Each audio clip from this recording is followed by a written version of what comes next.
Hey friends, I'm Lynn and welcome to Redraw Your Path, a podcast where I share stories of people who have made big changes in their lives and forged their own unique paths. I talk with guests about their moments of messiness, fear, and reframing on their way to where they are now. My goal is to inspire you about the shape your life could take. So let's get inspired. Hey y'all, I'm so excited to share some best of 2024 with you. I'm digging back into the Redraw Your Path archives to share some of the best advice and best episodes from Redraw Your Path so far. In this episode, I'll be sharing 9 things I've learned from 32 interviews with amazing people who have redrawn their path. Let's kick things off with number 1. Number 1, have a fear, just start. Try the thing, just do your best, and improve a little bit each time. You will never, ever start if you are aiming for perfection. An example of this is this exact podcast. Honestly, from the moment I decided, I think I might want to start a podcast about this, because I love talking about people's stories. People have incredible advice and stories. Honestly, I don't think anyone's boring, but even when we think that we are the most boring person ever, our story is worth telling. And when you talk about all of the thoughts that come up in your story and when you're making a change, it is worth hearing. It is worth sharing it with other people. So just starting this podcast is a great example of just starting and trying the thing, even when you have a million fears. So between the time when I decided I think I might want to start a podcast and when I actually started that podcast, it was 8 months. 8 months of continuing to fear and be worried that what if I didn't have anything to say? What if people were as annoyed with my voice as I get? What if? What if I started and didn't have the time to continue? What if I started and say something I regret? And in those 8 months, I was doing planning and I was starting to record, but it was really fear that is what caused those 8 months to transpire. The number 1 lesson I've learned in 2024 of doing this podcast and talking with 32 different people is just start. Don't aim for perfection. Just try it, do your best, and then get better each time. Number 2, the number 2 piece of advice is if you are not clear on what you should do, you should just create space for yourself. That space is going to allow you to get creative, make connections, and that space will help you get clear on what is getting in the way, on who might be getting in the way, and that space will help you set boundaries once you have that clarity. So if you're not sure what to do, go back to some of the things you've always wanted to do or try and see if trying them helps your creativity or your confidence. An example of this is Joy Batra, my guest on episode 2. She created space for herself by going to India and taking some dance classes before she was supposed to start a big job at a law firm. And in that space that she created for herself, she was able to get clear on her values and what was important to herself and what she wanted to do. If you go back and listen to episode 2, you will learn she didn't actually go back to that big job at a law firm. And that led her to her next thing and her next thing. And she ultimately wrote a book on the power of freelancing. So basically, lesson 2, create space for yourself. And in that space, just get creative and do what brings you joy. And that is going to lead you to your next thing and your next thing. The number 3 lesson that I've learned from 2024 Redraw Your Path interviews was don't be afraid to ask the questions. Just ask people who have inspired you how they got to where they are. Ask them about what they were thinking and feeling in those moments and in those turns that they were taking. It does not hurt to ask. And you may feel less alone if you know that the grass isn't always greener for everyone else. In this day of social media, it seems like everyone else has an easier time. Everyone else has this thing going for them or this thing going for them. And what I've learned from all these interviews is that is almost never the case. Yes, there is privilege we can recognize. There are definite advantages we can recognize. But don't be afraid to ask the questions and ask the people who inspire you how they got there. Number 4 lesson is listen to yourself and your gut. If you don't know how to, go back to that number 2 lesson of create quiet and create stillness. An example of this is my interview with Krishna Kayastha in episode 36. She created space for herself through doing the artist's way. She created space for herself recently through doing her FAFO month, her fuck around and find out month. And then she talked about how she was taking August to create quiet for her brain to integrate all of that. So, like, really, really listen to yourself and your gut. And if you don't know how to do that, create that stillness. Our number 5 piece of advice is be cautious of who you surround yourself with. Not everyone is going to understand or get your goal, and that is okay. And that's sometimes the power of creating new community or tapping into a community that's already created. Your friends and your family may not see what you're trying to do. Bubb in episode 1 talks a lot about this and the importance of who you surround yourself with and how they can really give you some of the best advice or they can get in your way. She created the Best Ever Mastermind, which is actually a program that I've gone through. And it's the program that helped me launch a podcast or decide to launch a podcast. It's the program that helped me decide to finally get my children's book illustrated and out there in the world.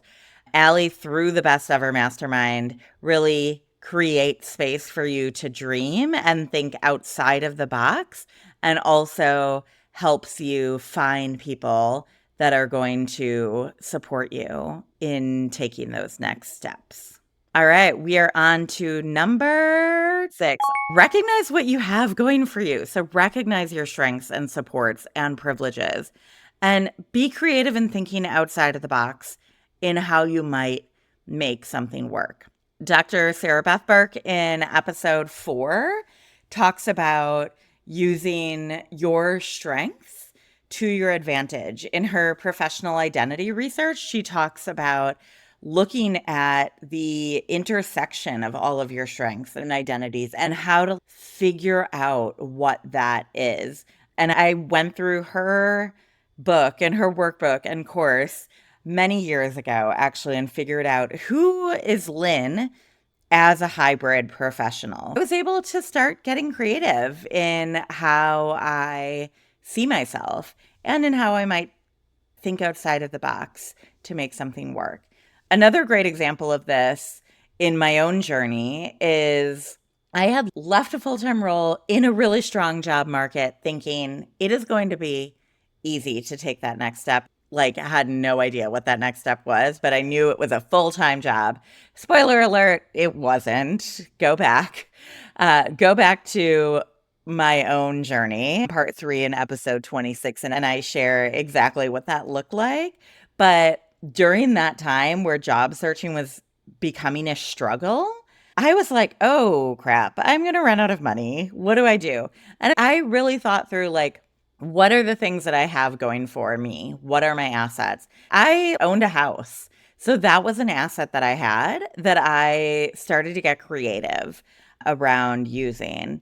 I also knew that one thing I had going for me was the willingness to ask for help. And I had really amazing friends and community around me. So, as I started to think about how I might use my house in my favor to help me take those next steps and figure out what was next, I decided, you know what? The worst thing they can say is no. And I asked a friend, hey, would you ever consider having a short term roommate and using that guest room? And, I knew that was vulnerable and I knew she can say no. And she thought about it. And I'm so, so, so lucky that I was able to have a friend that was willing to share her space so that I could take an asset and leverage it and get creative about what was next for me. So that lesson, recognize what you have going for you, your strengths and supports and privileges, and be creative and thinking outside of the box in how you might make something work. I hope that is helpful for you. Number 7, whatever you choose, you don't have to choose it forever. You can always choose to stop doing that thing or to do something else. An amazing example of this is my conversation with Arden Evenson, episode 16. She shared that reminder that if she tries something and doesn't like it, she can change her mind. It's so fascinating because how I first connected with Arden was through her podcast that she had launched. Like I was listening to this podcast, The Way We Work, and I was like, I'm really loving this. I'm loving her vibe. I'm going to reach out and just let her know that I love her podcast. We connected and she gave that advice like, hey, if you try something and you don't like it, you don't have to do it forever. And I was like, what? Mind blown. Go back to episode 16 if you want to hear more of that conversation. But that is one major, major, major thing I've learned this year is if I make a choice, I don't have to do it forever. So I hope that's helpful to you. Number 8 thing I've learned from all of these interviews, there is not one right answer or right path for everyone. This year, I've interviewed a lot of entrepreneurs. That I think is partly by nature of people who have taken big risks and redrawn their path are often people that are starting their business, but not always, right? Not everyone is meant to be an entrepreneur, and not every path has to lead to that or end in that. And my big takeaway, there is no value on one path being better than any other path. You don't have inherently more value doing one thing or another thing. It's only about what is right for you in this season of your life. I'm going to link actually to one of my guests, Emily Johnson, who's in episode 17. We had a great conversation about her turns. She has a podcast called Breaking Burnout, and she had a recent episode that I will link to in the show notes where she talks about all of the different ways her life has looked. And in that recent episode, just shared about going back to a full-time role while keeping her business and why that was the right next thing for her. It was really powerful for me to think, oh, like I might decide to start a business and I might decide to close a business. I might decide to keep that business while going back into a full-time role or a part-time role. There is not one right answer or right path for everyone. So it's only about what is right for you in this season of your life. And the last, and I think most important lesson of these 32 interviews I have done with amazing folks who have redrawn their path is you have to define what good or success looks like for you. No one else can define that for you.